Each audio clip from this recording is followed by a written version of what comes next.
तो कल हमने जो आपको लेक्चर कराया है उसके अंदर वैद्युत आवेश पढ़ाया था, Q बराबर IT। क्या पढ़ाया था? Q बराबर। ओके।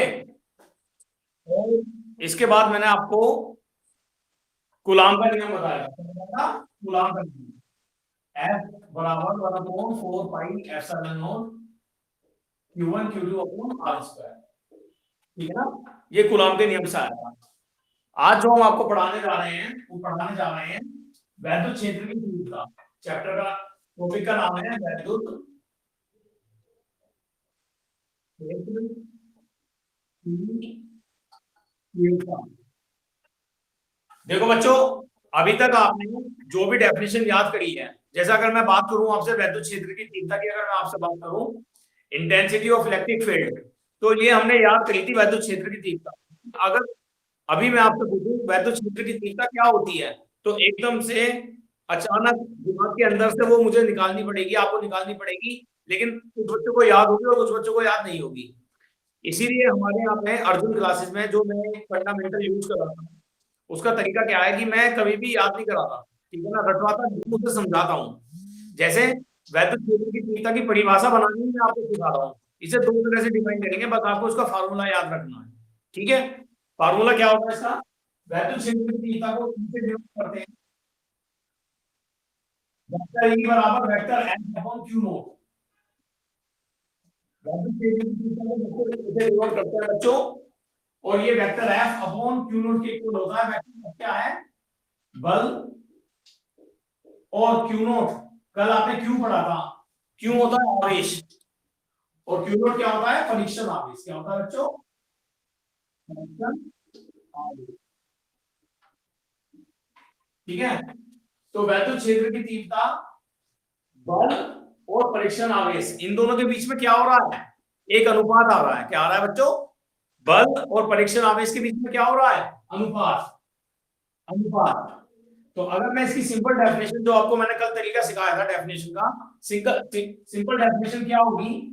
बल तथा परीक्षण आवेश के अनुपात को, बल तथा परीक्षण आवेश के अनुपात को वैद्युत क्षेत्र की तीव्रता कहते हैं। बल तथा परीक्षण आवेश के अनुपात को वैद्युत क्षेत्र की क्या कहते हैं बच्चों? तीव्रता कहते हैं, इंटेंसिटी ऑफ इलेक्ट्रिक फील्ड। अब इसे और अच्छा थोड़ा हम लोग बताएंगे आपको, जैसा बुक के अंदर लिखा हुआ है डेफिनेशन, वो डेफिनेशन क्या है? ये कोई वैद्युत क्षेत्र है। क्या है ये? वैद्युत क्षेत्र। इस वैद्युत क्षेत्र के भीतर ये कोई बिंदु है। अब इस बिंदु में परीक्षण आवेश लगा हुआ है Q नोट। Q नोट बोलते हैं, ऐसे Q0 भी बोलते हैं कुछ लोग, वैसे Q नोट बोला जाता है। एक क्या लगा हुआ है? परीक्षण आवेश लगा हुआ है। ये आपका वैद्युत क्षेत्र है। ये जो मैंने आपको सर्कल बनाया है, गोल सा बनाया है, ओवल शेप का अंडाकार, ये मान लो वैद्युत क्षेत्र है। इस वैद्युत क्षेत्र के अंदर एक बिंदु है, उस बिंदु पर परीक्षण आवेश रखा हुआ है। परीक्षण आवेश।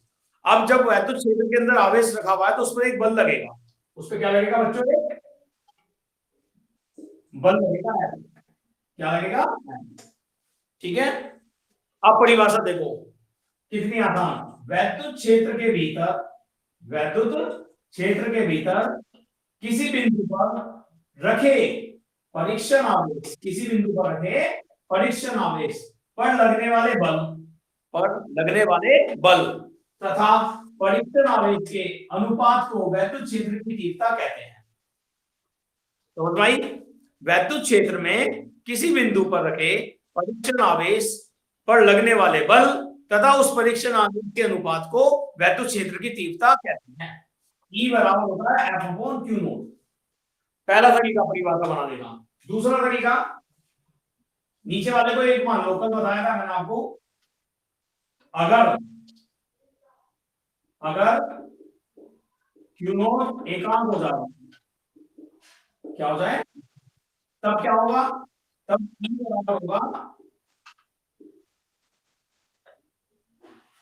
हालचाल हालचाल केवल मेरे पूछो, क्लास स्टार्ट हो गई है, हालचाल मत पूछो कोई भी किसी के। ठीक है, हाँ, तो ये क्या है आपका? एकांक परीक्षण आवेश पर, नीचे वाले को मैंने एक मान लिया, नीचे वाले को क्या मान लिया? एक। एकांक परीक्षण आवेश पर लगने वाले बल को वैद्युत क्षेत्र की तीव्रता कहते हैं, या किसी वैद्युत क्षेत्र में वैद्युत क्षेत्र की तीव्रता एकांक परीक्षण आवेश पर लगने वाले बल के बराबर होती है। ये एक्टिव वॉइस और पैसिव वॉइस, जैसे इंग्लिश में एक्टिव और पैसिव चलते हैं, ऐसे ही हिंदी में परिभाषा को आप आगे से भी बना सकते हो और पीछे से भी बना सकते हो। यानी वैद्युत क्षेत्र की तीव्रता किसी बिंदु पर लगने वाले एकांक परीक्षण आवेश, किसी बिंदु पर लगने वाले एकांक परीक्षण आवेश के बल के बराबर होती है, बल के बराबर होती है। डेफिनेशन ऑन योर फिंगर्स, उंगलियों पे डेफिनेशन बन रही है। किस पे बन रही है? उंगलियों पे बन रही है। वैद्युत क्षेत्र की तीव्रता किसी बिंदु पर रखे परीक्षण आवेश पर लगने वाले बल तथा परीक्षण आवेश के अनुपात के बराबर होती है। आपको कोई डरने की जरूरत नहीं है मेरे बच्चों, केवल आपको थोड़ा सा दिमाग लगाकर ध्यान से समझना है, और यही तरीका आपकी हर परिभाषा में यूज होगा। जितनी भी आगे आप पढ़ोगे फिजिक्स, उसमें केवल एक ही तरीका यूज होता है, जो तरीका मैं आज आपको समझा रहा हूँ। ये फिजिक्स की टेक्निक है। इस टेक्निक को मैंने यूज करके 12th के बाद से ही पढ़ाना शुरू कर दिया था। 2001 में मैंने 12th किया था मेरे बच्चों, तो 2001 के बाद ही ये समझ में आ गया था कि फिजिक्स का कंसेप्ट क्या है। तो 2001 के बाद ही मैंने बच्चों को पढ़ाना शुरू कर दिया था, क्योंकि इतना पैसा नहीं होता था पास में, तो अपना खर्चा अपने चलाना था। डिग्री कॉलेज में अच्छे अच्छे कपड़े पहन के जाने थे, साइकिल थी मेरे पास में, बाइक नहीं थी, तो बाइक लेने के लिए मेहनत करनी पड़ती, इसीलिए मैंने ट्यूशन पढ़ाने शुरू कर दिए। आ रही है बात समझ में? तो वैद्युत क्षेत्र की तीव्रता से ही आपकी सारी डेफिनेशन क्लियर हो जाएंगी। अब आगे बढ़ते हैं। अगर एग्जाम में वैद्युत क्षेत्र की तीव्रता आती है, तो आपको उसका फॉर्मूला लिखना है और उसकी परिभाषा लिखनी है, और क्या लिखना है? उसका मात्रक लिखना है, उसकी विमा लिखनी है, और ये कैसी राशि है। ये तीन बातें अभी मैं इसमें आपको बता रहा हूं।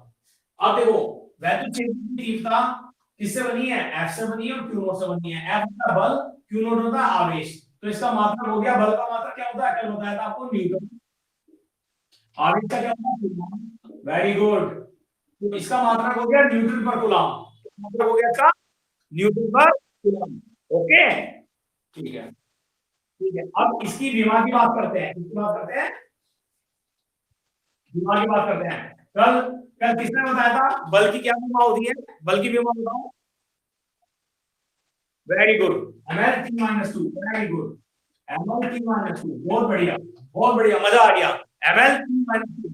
अब जरा कूलम, कूलम आवेश की ओर बता दो, कल मैंने लिखवाई दी आवेश की। वेरी गुड, कौन बोला? कौन बोला? हाँ, कौन बोल रहा है? बहुत बढ़िया, बहुत बढ़िया, मजा आ गया। क्यू की विमा होती है 80। अभी जरा फोन 80 को ऊपर ले जाते हैं। ml a माइनस 1 और b माइनस 2। इसकी क्या कह रहे हो? ml t माइनस 2 हो गई बल की, और q की कितनी होगी? 80। तो ml a को पढ़ेंगे a minus 1 t minus 3। Clear है? विमा क्लियर है? ठीक है, ml a minus 1 t minus 3, ये किसकी विमा हो गई? वैद्युत क्षेत्र की तीव्रता की विमा निकालनी चाहिए, लेकिन हैं क्या कह रहे हो? नवीन क्या बोल रहे हो? अच्छा, सिग्नल में दिक्कत हो रही है, तो बेटे थोड़ा इंटरनेट कनेक्शन 4G लो, ठीक है ना? अब अब बेटे जरा देखो, ये x कैसी राशि है? सदिश राशि है। क्यों क्या है? अदिश राशि है। क्यों अदिश राशि है? f सदिश राशि है, इसलिए e भी क्या होगी? सदिश राशि होगी। कोई आपसे पूछे वैद्युत क्षेत्र की तीव्रता कैसी राशि है, तो आप कहोगे सदिश राशि है। कैसी है? सदिश। सदिश राशि को बोलते हैं वेक्टर क्वांटिटी। क्या बोलते हैं? Vector quantity. बात समझ में आ रही है? वेरी गुड, आगे बढ़ते हैं नेक्स्ट टॉपिक में।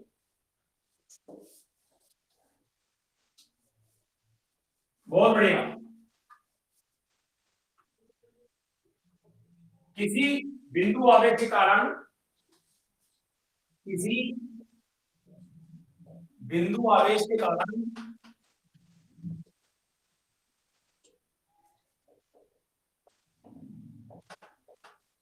वैद्युत क्षेत्र की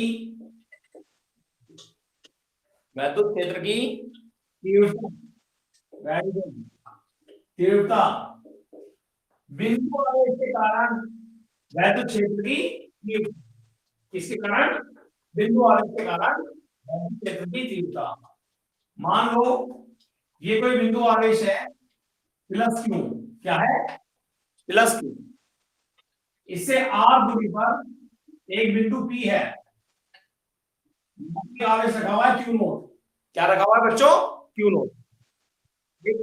वैद्युत क्षेत्र है, एक माध्यम है, उस माध्यम में बिंदु वो है, वहां पर प्लस क्यू आवेश रखा हुआ है, उससे आर दूरी पर एक बिंदु पी है, वहां पर क्या रखा हुआ है?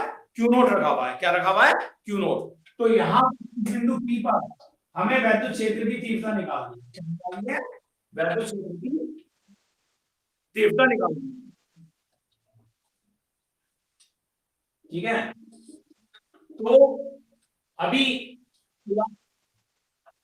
बेटे बेटे कौन बोल रहे हो?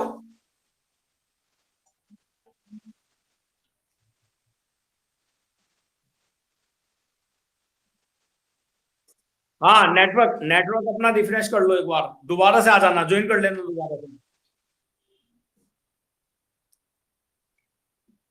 तो ये बिंदु वो है जहां पर प्लस क्यू आवेश लगा हुआ है, उससे आर दूरी पर एक बिंदु पी है जहां पर क्यू नोट आवेश लगा हुआ है। इस बिंदु पर हमें वैद्युत क्षेत्र की तीव्रता ज्ञात करनी है। अब देखो कूलाम के नियमों के अनुसार ये भी प्लस का आवेश है, मान लो प्लस का धन आवेश लगा हुआ है, ठीक है। अब कूलाम के नियम के अनुसार एक बल लगेगा इनके बीच में। क्या लगेगा? बल लगेगा। उस बल का नाम क्या होगा? कूलाम का बल। कूलाम के नियम से, कल मैंने आपको लेक्चर में पढ़ाया था कूलाम का नियम। कूलाम का नियम क्या कहता है? किन्हीं दो बिंदु आवेशों के बीच लगने वाला आकर्षण अथवा प्रतिकर्षण बल F उन बिंदु आवेशों के गुणनफल के अनुपाती तथा उनके बीच की दूरी के गुणन के व्युत्क्रमानुपाती होता है। यानी F बराबर 1/4 pi epsilon not Q2, Q1 कितना है? Q2 कितना है? Q not upon R। Very good, very good, बहुत बढ़िया, मजा आ गया। न्यूटन, समीकरण नंबर 1, ये बल आ गया। ये बच्चों क्या आया? बल। कूलाम के नियम से अब हमें बल को निकालना है। हमें क्या निकालनी है? वैद्युत क्षेत्र की तीव्रता, वैद्युत क्षेत्र की तीव्रता। तो अभी जो मैंने आपको बेसिक फार्मूला पढ़ाया था वैद्युत क्षेत्र की तीव्रता का, वो क्या था? क्षेत्र की तीव्रता E बराबर आया था, very good, F upon Q not. क्या आया था बच्चों? F upon Q not. समीकरण 1 से फटाफट से F का मान कौन है? समीकरण 2 में रख देते हैं। तो E बराबर कितना आएगा? 1/4 पाई एप्सिलॉन नॉट के q naught upon Q square. Q not से क्यू नॉट कट गया, क्यू नॉट से क्यू नॉट कट गया, तो E का फार्मूला क्या आया? E बराबर 1/4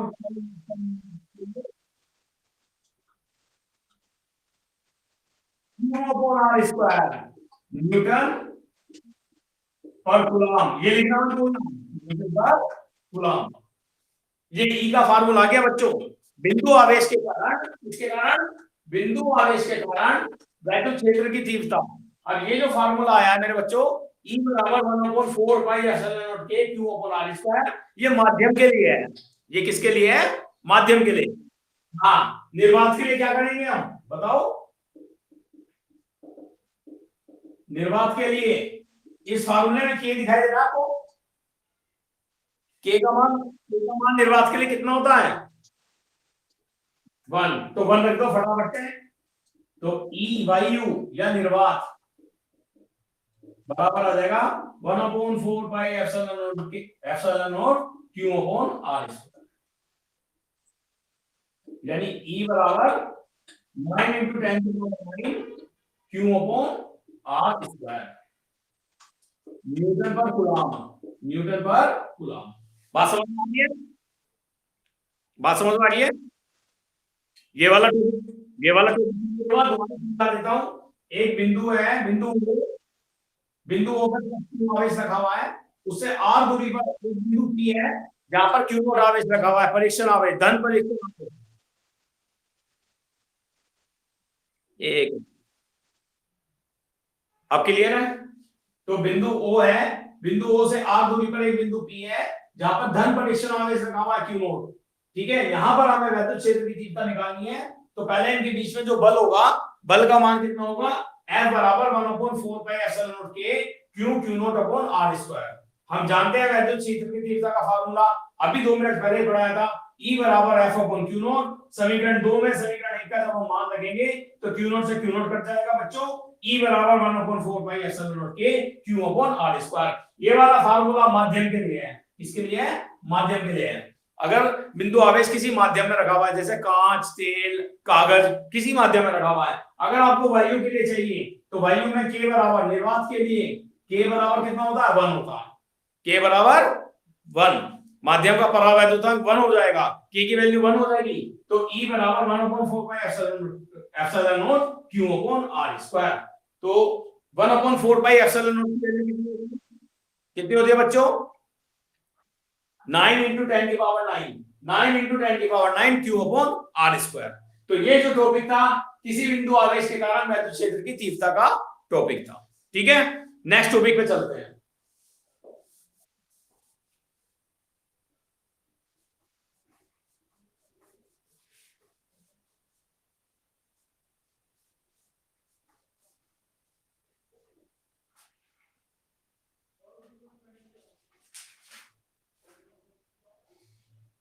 वैद्युत द्विध्रुव तथा वैद्युत द्विध्रुव आघूर्ण मोस्ट इंपोर्टेंट टॉपिक है, 1 नंबर में आता है।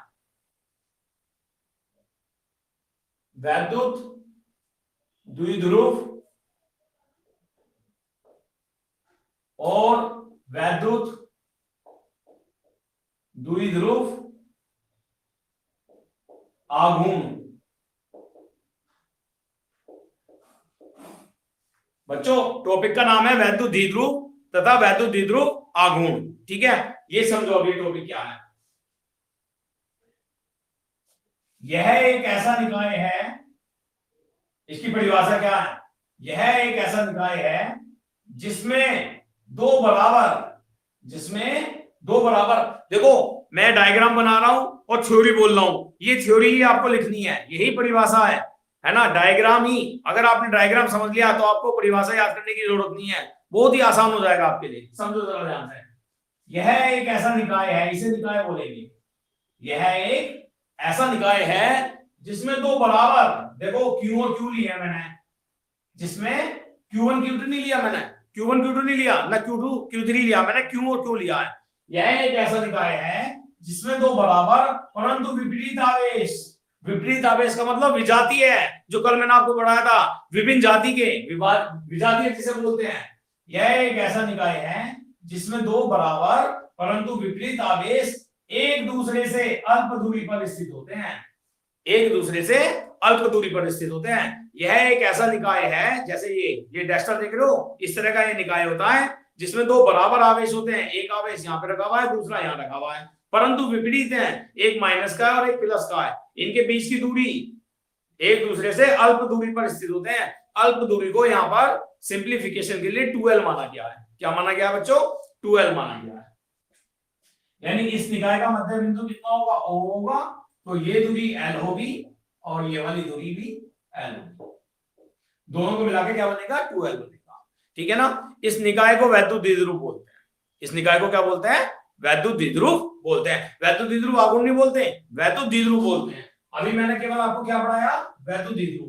दोबारा समझ लो एक बार, यह एक ऐसा निकाय है, वैद्युत द्विध्रुव एक ऐसा निकाय है जिसमें दो बराबर परंतु विपरीत आवेश एक दूसरे से अल्प दूरी पर स्थित होते हैं, ऐसे निकाय को वैद्युत द्विध्रुव कहते हैं। इलेक्ट्रिक डायपोल बोलते हैं इसे इंग्लिश में। क्या बोलते हैं? Electric dipole. बात समझ में आ रही है नहीं आ रही है बच्चों? समझ में आई बात? हाँ, इसे बोलते हैं वैद्युत द्विध्रुव। 1 नंबर में हमेशा आता है ये क्वेश्चन। ठीक है, अब इसी के अंदर है वैद्युत द्विध्रुव आघूर्ण। क्या होता है? वैद्युत द्विध्रुव आघूर्ण होता है P, इसे बोलते हैं इलेक्ट्रिक द्विध्रुव को डायपोल, आघूर्ण को मूवमेंट, है ना? Electric dipole movement. तो इलेक्ट्रिक डायपोल मूवमेंट को P से डिनोट करते हैं। इसका फार्मूला होता है P बराबर Q इंटू 2L। P बराबर कितना होता है? Q into 2L। वैल्यू द्विध्रुव आघूर्ण P बराबर Q इंटू 2L। अभी इसकी परिभाषा कैसे होगी? बड़ी आसान है, बिल्कुल उंगलियों पर, फिंगर्स पे परिभाषा। कैसे? कोई भी एक आवेश, कोई भी ले लो, +2 ले लो या -2 ले लो, तुम्हारी इच्छा है। कोई भी एक आवेश तथा दोनों आवेशों के बीच की दूरी, 2L क्या है बच्चों? दोनों आवेशों के बीच की दूरी। कोई भी एक आवेश तथा दोनों आवेशों के बीच की दूरी के गुणनफल को क्या कहते हैं? वैद्युत द्विध्रुव आघूर्ण। वैद्युत द्विध्रुव आघूर्ण कोई भी एक आवेश तथा दोनों आवेशों के बीच की दूरी के गुणनफल के बराबर होता है। एक्टिव वॉइस और पैसिव वॉइस जो इंग्लिश में बनाते हैं वो हमने हिंदी में बना दिया, वो यहाँ पर फिजिक्स के अंदर क्या बना दिया कि कोई भी एक आवेश तथा दोनों आवेशों के बीच की दूरी के गुणनफल को बराबर का मतलब कहते हैं, वो क्या कहते हैं? वैद्युत द्विध्रुव आघूर्ण कहते हैं। P बराबर Q इंटू 2L। मात्रक निकालना बड़ा आसान, Q का होता है कूलम और 12 दूरी है, दूरी तो होता है मीटर। इसका मात्रक आ गया मेरे बच्चों कूलम मीटर। क्या मात्रक आ गया? कूलम। बहुत बढ़िया, मजा आ रहा है। तो क्यों अब इसकी विमा की बात करें तो विमा कौन बताएगा मुझे? विमा क्या होगी? कोई बताएगा? L into 80। Very good. Q की होती है 80 और लंबाई की होती है L, तो 80L कह दो, 80L कह दो या L80 बोल दो, जो तुम्हारा मन करे, 80L या L80। ठीक है, ये क्या है आपका? वैद्युत द्विध्रुव आघूर्ण। इसमें कोई डाउट हो तो पूछो मुझसे।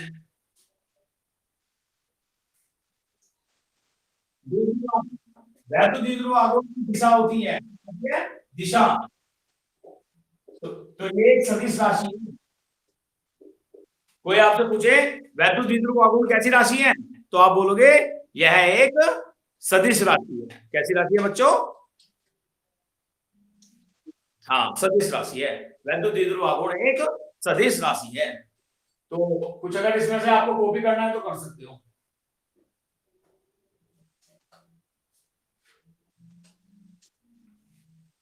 कुछ इसके एग्जाम्पल है वैद्युत द्विध्रुव आघूर्ण के, HCl, H2O, ये इसके एग्जाम्पल्स हैं, ये लिख लेना।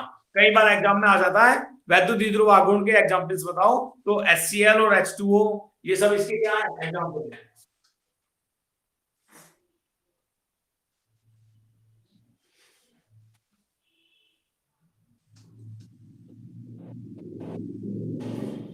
बच्चों लास्ट टॉपिक है, इस चैप्टर का लास्ट टॉपिक है, वो भी आज ही खत्म कराते हैं, उसके बाद कुछ न्यूमेरिकल्स कराएंगे। ठीक है,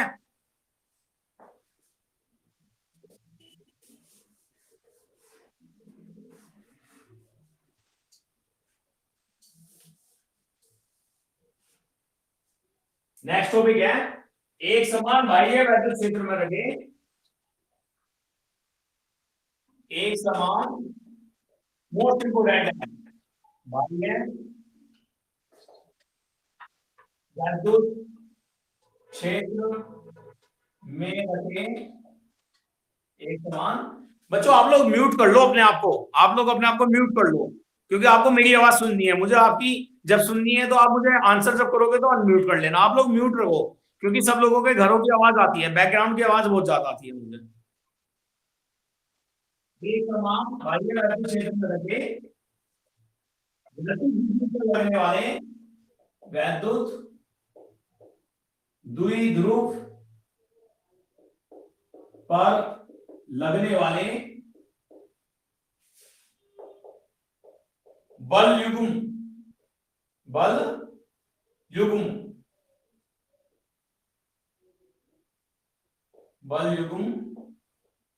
के आघूर्ण, बल युग्म के आघूर्ण के लिए व्यंजक, आघूर्ण के लिए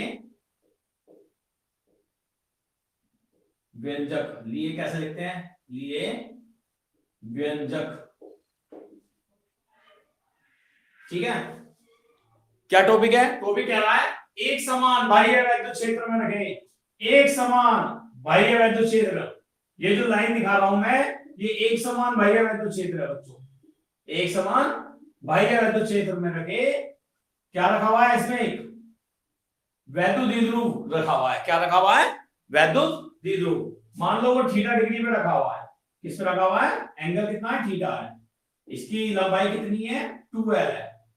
यहां पर आवेश माइनस का क्यू होगा, यहां पर आवेश कितना होगा? प्लस का क्यू होगा। यहां से बच्चों एक परपेंडिकुलर डाल देते हैं। क्या डाल देते हैं? परपेंडिकुलर।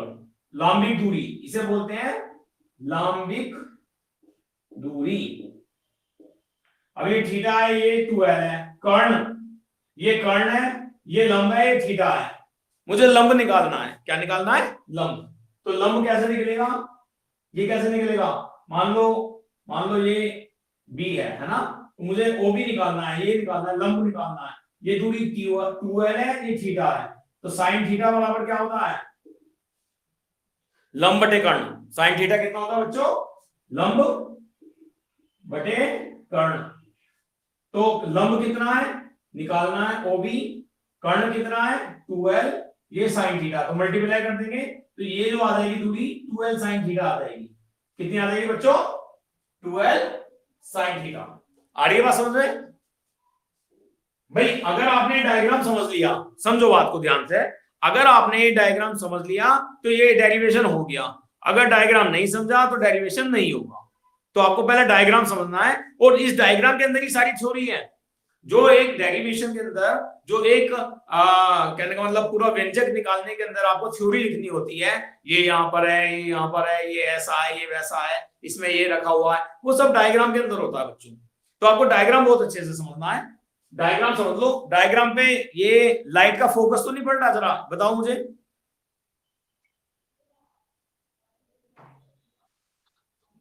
डायग्राम दिखना है आप लोगों को? ठीक है। तो डायग्राम में क्या है? एक समान बाह्य वैद्युत क्षेत्र, जैसे मैंने कहा, एक समान बाह्य वैद्युत क्षेत्र है। इस वैद्युत क्षेत्र में ये टेढ़ा रखा हुआ है। भाई म्यूट करो, म्यूट म्यूट कर लो। हाँ, ये एक समान वैद्युत क्षेत्र में एक एक वैद्युत द्विध्रुव रखा हुआ है मेरे बच्चों। क्या रखा हुआ है? वैद्युत द्विध्रुव थीटा एंगल पे रखा हुआ है ना। वैद्युत क्षेत्र ई से, वैद्युत क्षेत्र ई से ये थीटा डिग्री पे रखा हुआ है। ठीक है बच्चों, वैद्युत क्षेत्र ई से ये थीटा डिग्री पे रखा हुआ है। ठीक है, तो इसकी लंबाई 2l है, ये लंबी दूरी हो गई। तो ये साइन थीटा बराबर लंब बटे कर्ण होता है। तो कर्ण हमने कर्ण लिया 2l जो दे रखा है, साइन थीटा। ओबी हमने निकाल लिया 2l साइन थीटा। अब एक बल तो प्लस क्यू के कारण लगेगा, प्लस के क्यूई एक बल तो लगेगा। दूसरा बल माइनस क्यू के कारण लगता है, माइनस के क्यूई। क्या लगता है? माइनस के क्यूई। तो यहाँ पे दो बल लगेंगे। यहाँ पे क्या लगेंगे? तो इसीलिए यहाँ पे बोला बल युग्म। बल नहीं बोला उन्होंने बोला बल युग्म के आघूर्ण। क्या बोला उन्होंने? बल युग्म। बल युग्म क्यों लगा? क्योंकि एक माइनस क्यू के कारण बल लग रहा है, माइनस का क्यूई, और एक प्लस क्यू के कारण लग रहा है, प्लस का क्यूई। तो उसके आघूर्ण के लिए व्यंजक। तो इसका जो फॉर्मूला होता है, अब देखो इसे आप कैसे कैसे एक्सप्लेन करोगे।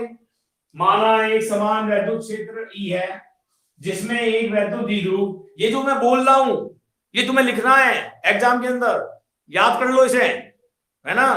जो आपका डायग्राम है उसे ही एक्सप्लेन करके लिखना है। माना एक समान वैद्युत क्षेत्र ई है तथा उसमें एक बल युग्म, एक वैद्युत द्विध्रुव रखा हुआ है।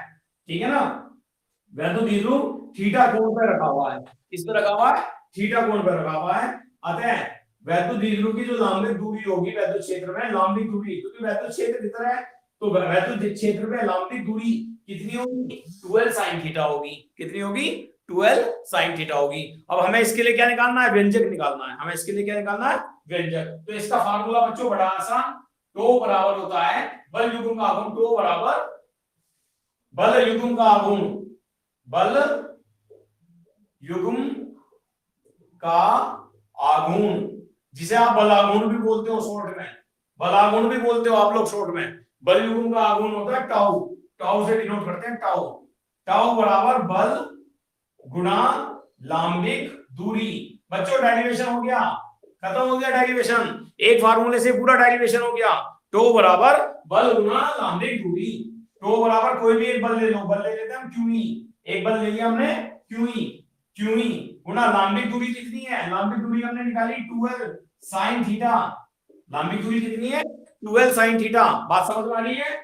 तो टो बराबर, अभी थोड़ी देर पहले हमें पता था क्यू, क्यू और 12 को, क्यू को और 12 को हम क्या मान सकते हैं, बराबर क्यू इंटू 12 होता है, अभी बताया था थोड़ी देर पहले, क्योंकि P बराबर कितना होता है Q इंटू 12 होता है, P बराबर Q इंटू 12, तो Q इंटू 12 के लिए P रख सकते हैं, तो टो बराबर P sin थीटा, टो बराबर P sin थीटा। क्या फार्मूला आ गया मेरे बच्चों, टो बराबर P sin थीटा। ये वाला डेरिवेशन क्लियर हुआ आपको, टो बराबर P sin थीटा। और इसका जो मात्रक होगा, मात्रक क्या होगा, बल गुणा लांबिक दूरी, बल का होता है न्यूटन, दूरी का होता है मीटर, तो टो न्यूटन मीटर इसका मात्रक होगा, न्यूटन मीटर इसका क्या हो गया, मात्रक हो गया। तो टो बराबर P sin थीटा कितना आया बच्चों, टो बराबर, हाँ अब ये बताओ इसमें किसी को कोई डाउट है तो पूछो मुझसे। वेरी गुड, समझाता हूं दोबारा बच्चों। अभी हमें क्या निकालना है, ये आएगा, ध्यान रखना बोर्ड में, बहुत इंपॉर्टेंट है, बहुत इंपॉर्टेंट है, लगता है आएगा, ठीक है, इंपॉर्टेंट है। एक समान भैया में रखे वैद्युत द्विध्रुव पर लगने वाले बल युग्म के आघूर्ण के लिए व्यंजक। एक वैद्युत द्विध्रुव है, वैद्युत द्विध्रुव क्या होता है जो मैंने अभी आपको पढ़ाया, वैद्युत द्विध्रुव क्या होता है, एक ऐसा समायोजन, एक ऐसा निकाय जिसमें दो बराबर परंतु विपरीत आवेश एक दूसरे से अल्प दूरी पर होते हैं, उसे वैद्युत द्विध्रुव कहते हैं। अब व्यंजक क्या करना है, उस वैद्युत द्विध्रुव को, वो वैद्युत द्विध्रुव कैसे एंगल में रखा हुआ है, वैद्युत क्षेत्र, ये पेन मेरा वैद्युत क्षेत्र है, ये वैद्युत द्विध्रुव कैसे रखा हुआ है, टेढ़ा रखा हुआ है, थीटा एंगल पे, कितने एंगल पे, थीटा। तो एक समान वैद्युत क्षेत्र हमने बना दिया, ये एरो दिखाई दे रहे होंगे आपको, तीर जो दिखाई दे रहा है, ये एक समान वैद्युत क्षेत्र है। इस वैद्युत क्षेत्र में एक वैद्युत द्विध्रुव रखा हुआ है, क्या रखा हुआ है, वैद्युत द्विध्रुव रखा हुआ है, ये कैसे रखा हुआ है, ये थीटा एंगल पे रखा हुआ है, थीटा कोण पे झुका हुआ है वैद्युत क्षेत्र में, थीटा एंगल पे झुका हुआ है, ठीक है। इसकी दूरी कितनी है, 12 होती है, एक प्लस क्यू आवेश होता है और एक माइनस क्यू आवेश होता है, यानी ये इस तरह का था, इस तरह का था, इसे हमने ऐसे कर दिया, टेढ़ा कर दिया, ऐसा हमने क्या कर दिया, टेढ़ा कर दिया। तो दो बल लगेंगे, एक बल इधर लगेगा F बराबर क्यू प्लस का, एक बल इधर लगेगा F बराबर माइनस का क्यू। तो बल युग्म के आघूर्ण के लिए व्यंजक निकालना है, बल युग्म के आघूर्ण के लिए व्यंजक निकालना है, तो वो व्यंजक क्या होगा, सबसे पहले हमने 12 निकाल दिया, क्या निकाल दिया 12, क्योंकि फार्मूला याद रखना, टो बराबर होता है बल गुना लांबिक दूरी, टाउ बराबर बल युग्म का आघूर्ण, टाउ बराबर बल गुना लांबिक दूरी।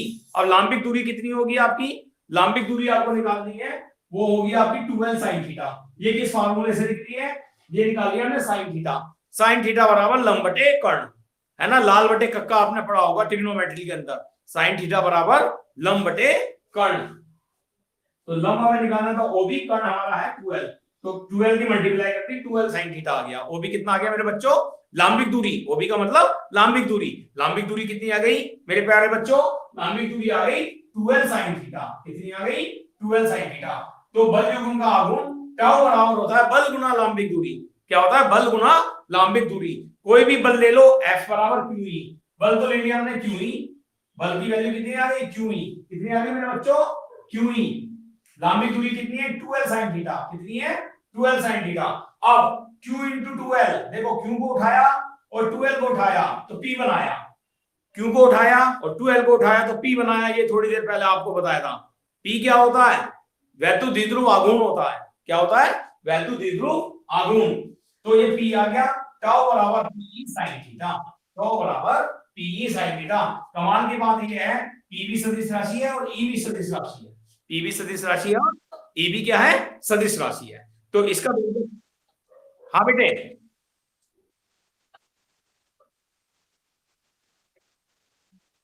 ले सकते हो, 100% ले सकते हो, 150% ले सकते हो, आप ले लो, फार्मूला माइनस के 3 से बना लो, यस, अगर आपको नहीं प्लस एक माइनस आवेश है प्लस आवेश है, आप कोई सा भी बल दे सकते हो, कोई भी एक बल, ये प्लस और माइनस का जरूरी नहीं, जो फार्मूला बनाने के लिए आप पीई साइन थीटा बना दिया हमने, प्लस का आवेश ले लिया, है ना, समझ लो, और साइन थीटा ले लिया हमने, ठीक है ना, तो वो वाला भी ले सकते हो, कोई भी बल ले सकते हो।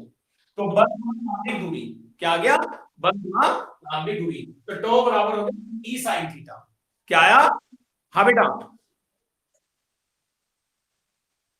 हाँ अब वो आएगा, वो केस इसमें, ये केस इसमें याद आएगा, इसके अंदर बहुत सारे केस आएंगे, अभी बताता हूं, इसी क्वेश्चन का जवाब मैं देता हूं आपको, वेरी गुड, गुड क्वेश्चन, और कोई क्वेश्चन है तो अभी पहले इस डेरिवेशन में कोई बात ऐसी जो समझ ना आई हो,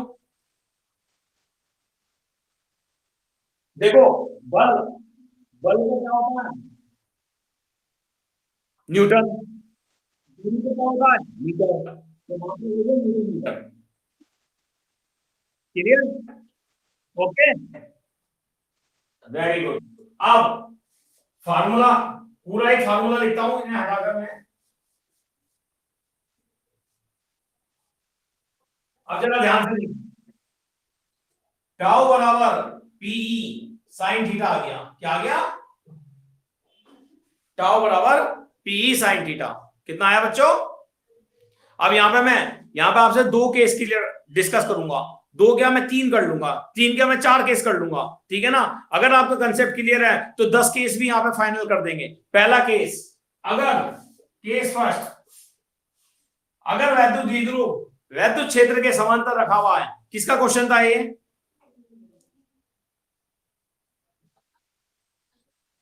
फैसल, वेरी गुड, अगर समांतर रखा हुआ है, कैसा रखा हुआ है, समांतर, समांतर का मतलब, जरा ध्यान से देखें बच्चे लोग, ऐसे ना होकर ये ऐसे रखा हुआ है, ऐसे ना होकर ऐसे, समांतर का मतलब थीटा जीरो है, समांतर का मतलब थीटा क्या है, जीरो है, तो साइन जीरो आप लोग जानते हो क्या होगा बताओ,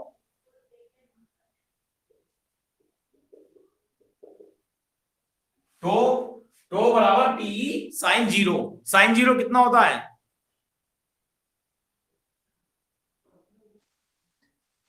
वेरी गुड, तो टो कितना आ जाएगा, जीरो, तो टो कितना आ जाएगा, जीरो, अगर वैद्युत द्विध्रुव वैद्युत क्षेत्र के समांतर रखा हुआ है तो बल युग्म का आघूर्ण जीरो होगा, तो क्या होगा, बल युग्म का आघूर्ण जीरो होगा, केस नंबर दो, बात समझ में आई, अब केस नंबर दो, अगर ये लंबवत रखा हुआ हो, ये कैसा रखा हुआ हो, 90 डिग्री का, अगर ये ऐसे रखा हुआ है, देखो डेस्टर देखो मेरा डेस्टर, तो 90 आ जाएगा, 90, तो थीटा बराबर लंबवत अगर है, लंबवत थीटा बराबर 90, इस केस में टाउ जो होगा वो मैक्सिमम होगा, क्योंकि साइन 90 1 होता है, साइन 90 क्या होता है, 1, क्या है, साइन 90 क्या होता है, 1 होता है, अब इस फार्मूले में वो कहे 60 डिग्री पे रखा है तो साइन 60 रखना है, वो कहे 30 डिग्री पे रखा है तो साइन 30 रखना है, बात समझ में आ रही है नहीं आ रही है, तो अगर यहां पे देखा जाए तो जो टो का मान है वो साइन थीटा के मान पे क्या करता है बच्चों, निर्भर करता है, टाउ का मान साइन थीटा के मान पे क्या करता है, निर्भर करता है, समझ में आ रही है, बिल्कुल क्लियर है, हाँ, तो ये टॉपिक जितना इंपोर्टेंट, ये टॉपिक फार्मूला बनाने में है, समझो ध्यान से, बहुत इंपॉर्टेंट बात बता रहा हूं आपको, जितना ये टॉपिक फार्मूला बनाने में इंपोर्टेंट है उससे ज्यादा इन दोनों बातों में इंपोर्टेंट है, कि अगर समांतर रखा हो तो क्या होगा और लंबवत रखा हो तो क्या होगा, बात क्लियर हो गई, ठीक है, तो अभी जो चैप्टर नंबर 1 में है, जो हमने 70% सिलेबस है, ठीक है ना, उसके अकॉर्डिंग हमने ये सारे आपको टॉपिक कराए हैं, एक टॉपिक रहता है, वो टॉपिक पहले मैं आपकी गोस की प्रीमे कराऊंगा, गोस की प्रीमे में ही वो टॉपिक क्लियर होगा, सतत आवेश वितरण के कारण वैद्युत क्षेत्र की तीव्रताएं, सतत आवेश वितरण के कारण वो चैप्टर नंबर 2 में आ जाएगा, है ना, अब इसके लिए जब भी कभी आप कोई चैप्टर कंप्लीट करते हो बच्चों, उसके बाद क्या करने होते हैं, उसके न्यूमेरिकल्स करने होते हैं, क्या करने होते हैं, न्यूमेरिकल्स करने होते हैं, न्यूमेरिकल्स करने की पहली ट्रिक, कुछ उसकी टेक्निक्स हैं न्यूमेरिकल करने की, केवल वो मैं टेक्निक इस लेक्चर में कवर कर रहा हूं। क्लियर है?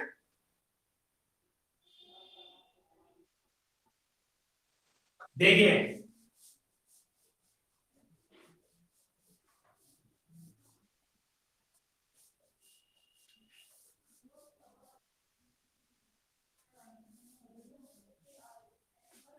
यानी ये सेशन ऐसे होने जा रहे हैं जो आग लगा देंगे भाई साहब, ध्यान रखना इस बात को। अगर ढंग से कर लिया तो आग लगा दोगे। हमेशा के बच्चे, और यानी कहने का मतलब फर्स्ट, एक समय ऐसा आ गया था कि एसडी वाले बच्चे टॉप करते थे, लेकिन एक समय ऐसा आ गया था जब मैं पढ़ाता था तो डीएन और के बच्चे टॉप करने लगे थे। ये मैं आपको बात, ये बात बता रहा हूँ आपको, 2003 4 5 6 की बात बता रहा हूँ आपको, पुरानी बात बता रहा हूँ। अब न्यूमेरिकल करने के लिए समझो बात को, सबसे पहले पूरे चैप्टर के फार्मूले लिख देते हैं। क्या लिख लेते हैं? फार्मूले। जिन बच्चों ने कल अटेंड नहीं करा था वो भी फार्मूले जरूर लिख लें। पहला फार्मूला आएगा Q बराबर आई आई टी, दूसरा आएगा Q बराबर एन ई, तीसरा आएगा कूलॉम का नियम F बराबर 9 into 10 की power 9 Q1 Q2 upon R square. Third formula आएगा E बराबर F upon Q note. Fourth formula आया है E बराबर 1 upon 4 pi epsilon note K Q upon R square, R square. फिर और क्या फार्मूला आया? P बराबर Q into 2L, very good, P बराबर Q into 2L। फिर फार्मूला क्या आया है? टाउ बराबर P sin थीटा, टाउ बराबर P sin। इस चैप्टर के अंदर से जितने भी न्यूमेरिकल्स आने हैं वो केवल इन फार्मूलों के बेस पर आएंगे। आगे बात समझ में? ठीक है, तो पहले तो फार्मूले याद हो गए। Q बराबर आई टी, Q बराबर एन, Q F बराबर 9 into 10 की power 9 Q1 Q2 upon R square, E बराबर F Q नॉट, E बराबर 1 upon 4 pi epsilon not K Q upon R square, Q है तो बराबर P sin थीटा। क्लियर है? अच्छा एक और बताओगे, एक क्वेश्चन पूछूं आपसे। एक तो आपने क्यों पढ़ा,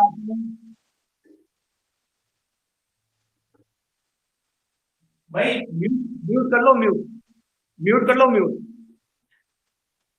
भाई एक तो क्यू और एक क्यू नोट, इन दोनों में क्या डिफरेंस है, कोई बताएगा? इतना मुझे भी पता है, इसके आगे बताओ। और कुछ बताओ।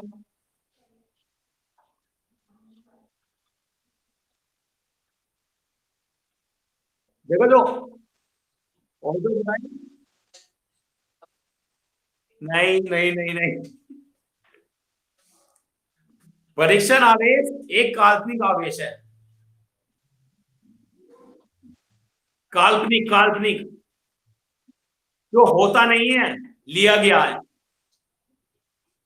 परीक्षण आवेश बहुत अल्प आवेश है। ये दो बातें ध्यान रखना, एक तो एक काल्पनिक है और एक अल्प है। अल्प का मतलब क्यू से भी छोटा है ये। इसकी वजह से वैद्युत क्षेत्र में कोई प्रभाव नहीं पड़ता। परीक्षण आवेश की वजह से वैद्युत क्षेत्र में कोई प्रभाव, ये बहुत अल्प है, ये काल्पनिक है। ये क्या है? काल्पनिक, माना गया है ये। क्या करा गया है? माना गया है। आइए बस समझे।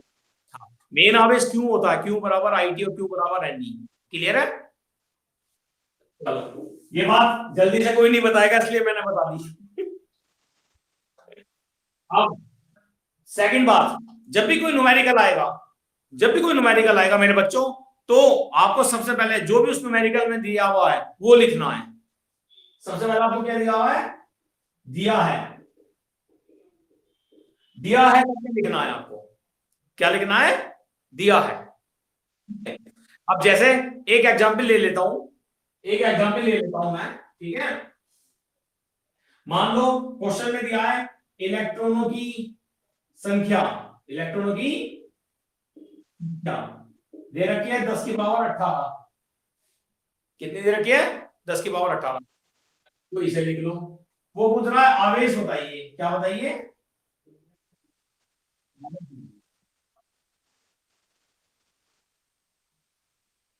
भैया अपना इंटरनेट कनेक्शन चेक करो, जिसको आवाज नहीं आ रही।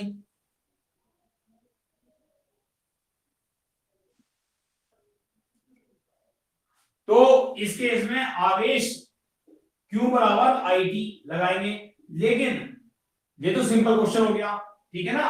यानी Q बराबर N ही लगाएंगे। क्या लगाएंगे? Q बराबर N इंटू E। E आप जानते हैं E कितना होता है? 1.6 इंटू 10 की पावर माइनस के 19 कूलम। तो इलेक्ट्रॉन की संख्या 10 की पावर 18 गुना 1.6 इंटू 10 की पावर 19, ठीक है ना। तो इससे आप सोल्व करेंगे। लेकिन जब भी कोई क्वेश्चन दिया है उसके अंदर पहले आप दिया है लिखेंगे, उसके बाद जो भी वैल्यू दे रखी है उन्हें आप एमकेएस प्रणाली में चेंज करेंगे। किसमें चेंज करेंगे? कन्वर्ट करेंगे एमकेएस से अंतरराष्ट्रीय स्टैंडर्ड में मीटर किलोग्राम सेकंड एम्पियर में चेंज करेंगे। क्योंकि चीजें कभी कोई किसी किसी रूप में देगा, वो कभी किसी रूप में देगा। तो सबसे पहले आपको एमकेएस में चेंज करना है और उससे पहले आपको दिया है लिखना है। दिया है लिखोगे, वहीं पर आप चेंज करते चले जाओ। अगर सेंटीमीटर है तो मीटर में कर लो, मिली सेकंड है तो सेकंड में कर लो, माइक्रो कुलाम है तो कुलाम में कर लो। सबसे पहले आपको क्या करना है मेरे बच्चों? दिया है लिखना है। दिया है के बाद में आपको क्या लिखना है? उसे चेंज करना है एमकेएस प्रणाली में। सारी मात्राओं को आपको एमकेएस प्रणाली में क्या करना है? चेंज करना। उसके बाद उन जितने भी जो भी कुछ दिया है उससे रिलेटेड फार्मूले लिख देना। उससे रिलेटेड फार्मूले लिख देना, आपको पता चल जाएगा मुझे कौन सा फार्मूला लगाना है। आ रही है बात समझ में? न्यूमेरिकल करने का सबसे आसान तरीका यही है। और अगर आपको न्यूमेरिकल नहीं भी आता है, अगर आपने दिया है लिखा है, उसका आपने चित्र बना लिया, क्वेश्चन में चित्र होता है, पता है आपको ये बात? अगर आपने दिया है लिख लिया, चित्र बना लिया, वैल्यू को चेंज कर लिया एमकेएस प्रणाली में और उससे रिलेटेड फार्मूलों में वो वैल्यू पुट कर दी, तो भी आपको आधे नंबर मिल जाते हैं। ये मार्क्स, यानी मार्क्स को खींचने का तरीका। मैं कह रहा हूं आपको न्यूमेरिकल नहीं आता। जैसे बायो वाले बच्चे, कुछ लोग बोलते हैं, मैं तो कभी नहीं बोलता, कुछ लोगों का मानना है कि बायो वाले बच्चों को न्यूमेरिकल नहीं आते। मैं तो बिल्कुल नहीं मानता इस बात को, बढ़िया आते हैं बायो वाले बच्चों को न्यूमेरिकल। लेकिन कुछ लोगों का मानना बायो वाले बच्चों को न्यूमेरिकल नहीं आते। तो जिन बच्चों को न्यूमेरिकल में हाथ तंग है या लगता है कि हाँ मुझे कोई प्रॉब्लम है, तो उनके लिए मार्क्स स्कोर करने की सबसे बेहतरीन टेक्निक बता रहा हूं। दिया है लिख लो, एमकेएस प्रणाली में चेंज कर लो और उसके बाद में उससे रिलेटेड फार्मूले लिख के उनमें वैल्यू पुट कर दो बस, और कैलकुलेशन कर दो थोड़ी सी, आंसर आए या ना आए। अगर 5 नंबर का क्वेश्चन होगा तो 2-3 नंबर आपको मिल जाएंगे। इससे तो अच्छा है ना करने से तो अच्छा है ना। आपने अटेम्प्ट करा है, इसे बोलते हैं अटेम्प्ट करने के। अटेम्प्ट का मतलब यानी आपने उस क्वेश्चन में कुछ ना कुछ जान लगाई है, तो वो एग्जामिनर जब कॉपी चेक करेगा वो आपको मार्क्स देगा। बूंद बूंद से घड़ा बढ़ता है। क्लियर है? तो आज का टॉपिक ये जो चैप्टर है ये कंप्लीट कराया मैंने आपका, ठीक है। और आपको मैंने अपने YouTube पर अर्जुन क्लासेस की आपको सब बच्चों को मैंने WhatsApp पे वीडियो भेजी हुई है। आप लोग उस वीडियो को जरूर देखें, क्योंकि अगर वो वीडियो आप नहीं देखोगे, 42 मिनट की वीडियो है, उसमें पूरा फिजिक्स का मैंने बेसिक्स पढ़ाया मेरे बच्चों को। उसे आप देख लोगे तो आपको डेफिनेशन बनानी आ जाएगी, मात्रक निकालना आ जाएगा, विमा बनानी आ जाएगी। आ रही है बात समझ में? तो वो वीडियो जरूर देखो। और ज्यादा से ज्यादा अपना प्यार, अगर आपको अच्छा लग रहा है जैसा मैं पढ़ा रहा हूं, अपने कमेंट्स अपना प्यार मुझे दो, ठीक है ना। और ये हम सिलसिला बनाए रखें, ये दुआ करते हैं ऊपर वाले से, ठीक है। और अगर अच्छा लगे तो चैनल को लाइक करना, शेयर करना, सब्सक्राइब करना। अच्छा ना लगे तो मुझे बताना, ठीक है, फिर और मेहनत करी जाएगी। लेकिन मैं चाहता हूं कि इस बार रिकॉर्ड तोड़ दो आप लोग, और अपने जो भी फ्रेंड्स हैं उन लोगों को कहो भाई ऑनलाइन क्लास चल रही है, रिकॉर्डेड क्लास भी यूट्यूब पे है, भाई मजे उठा ले जितनी ले सकता है। गगन सर पढ़ा रहे हैं, फिर मौका दोबारा नहीं मिलेगा, ठीक है। हाँ, यानी बस अब 2-3 महीने की मेहनत है, सब छोड़ दो, पढ़ाई में लग जाओ, बढ़िया मार्क्स आ जाएंगे। चलो ठीक है, तो आज इतना ही रखते हैं। हाँ बेटे।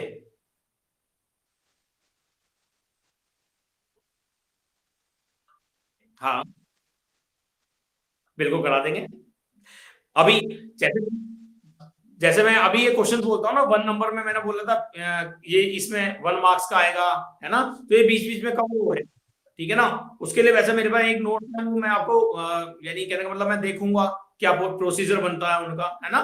क्योंकि वो बुक्स में सारे एमसीक्यूज है बुक्स के अंदर, ठीक है, अब इंग्लिश में तो कन्वर्ट हो जाते हैं, इंग्लिश में बड़ा टफ है। चलो तो आज के लिए इतना ही रखते हैं, ठीक है ना। धन्यवाद।